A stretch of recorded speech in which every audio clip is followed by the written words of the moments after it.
अत्यंत निद्रा, ये सोने के सुख में नहीं जीवन बर्बाद करना चाहिए। एक नियत समय रखो सोने का, अभ्यास कर लोगे बिल्कुल बिना अलार्म बजे आपकी नींद खत्म हो जाएगी।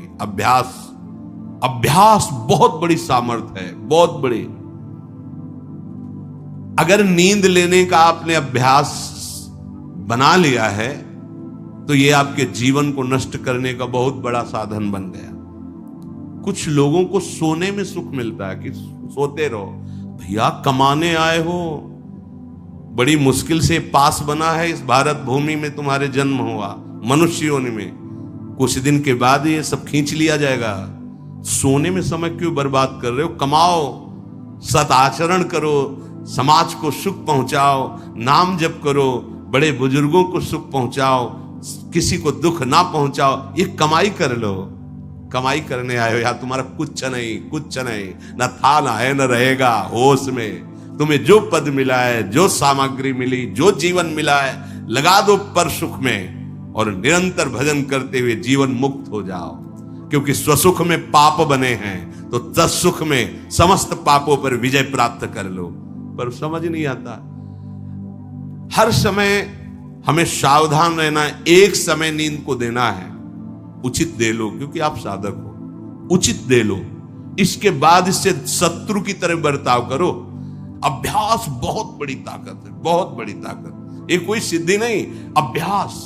आपने यदि अभ्यास किया है, नींद का आदर किया है, तो आप ऐसे भी हैं। साधकों के सामने बताया था उन्होंने कि मुझे बस भोजन पवा दो तो मैं सो जाऊंगा, फिर भोजन पाऊंगा, फिर सो जाऊंगा। मेरा अभ्यास इतना दृढ़ है। धन्य है आपका जीवन जो ऐसा अभ्यास सिद्ध कर लिया है। अरे बर्बाद करने के लिए सोना थोड़ी है। तो यहां कह रहे अति निद्रा, उचित निद्रा आवश्यक है। जब तक शरीर भाव में साधना हो रही तो जरूरी है। और ईर्ष्या, दूसरे की बढ़ोतरी देखकर जो ईर्ष्या होती है, जो जलन होती है, ये उपासक को उपासना में बढ़ने नहीं देती। इसको संभालिए। एक ही उपाय है, जिस पे ईर्ष्या हो भगवत भाव कर लो।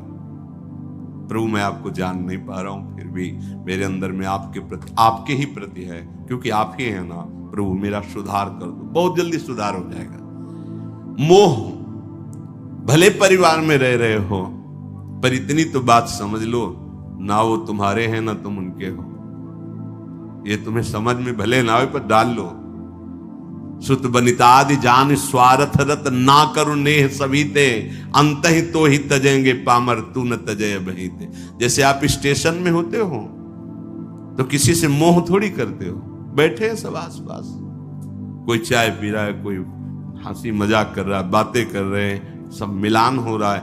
गाड़ी आई, किसी से कोई मतलब नहीं, अपनी गाड़ी में। ऐसे ही जैसे प्याऊ में हम खड़े हैं, भीड़ है, पानी पिया, चल दिया।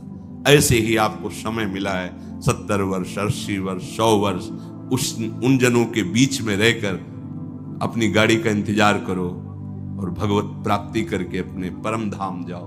पर अगर नहीं समझ पाए तो ये माया ऐसा लगती, मेरा पुत्र, मेरी पत्नी, मेरा परिवार, मैं, पूरा समय चला जाता है। फिर जिनको तुमने मैं करके अब वो अंतिम समय दिखाई देता है। कोई अपना नहीं, कोई अपना नहीं।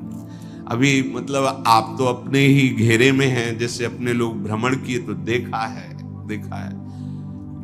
रो रहे हैं, उनके परिवार वाले उनसे बात भी नहीं करते। अवस्था ऐसी है कि डंडा के सहारे 2-4 कदम चल सकते हैं। वस्त्र मल से कौन साफ करे उनका। ऐसी, ये नहीं कि वो किसी एक की बात हो। इस स्वार्थी संसार कोई किसी का नहीं। तो हम ये नहीं कहते कि भाग जाओ, हम ये कहते उन्हीं के बीच में रहकर उनके हृदय में विराजमान प्रभु से अनुराग करो, ना कि देह से। देह एक सीमित समय वाला है।